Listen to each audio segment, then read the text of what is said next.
Gipangatagan og sayong pinaskuhan sa kapulisan sa Davao City ang mga kabataang anaa sa bukihang bahin sa syudad. Aniya ang detalye. Dakong kalipay sa mga batang daycare pupil sa Purok 3, Rizal, sa Barangay Barakatan, human gibisita sila sa mga sakop sa Turil Police Station. Daw sayong Christmas party ang nahitabo.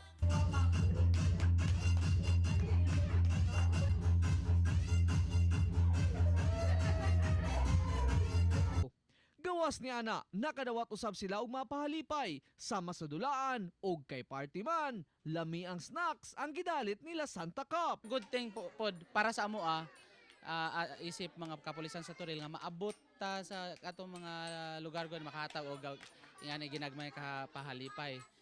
Mapaslamaton usab ang daycare center teacher nga si Ma'am Leia Apolonio nga nabisitahan sila bisan pa man sa kalayo sa ilang lugar. Lipay kaayo mi sa nasayo ang Christmas party niya first time pagyud. Kay Christmas is loving, sharing and giving. So salamat sa ato ang Davao City Police Office. Prioridad sa kapulisan ang mga batang lumad o mga naa sa lagyong dapit nga panagsalang mabisitahan nga kabahin sa pamaskong handog alay sa kabataan.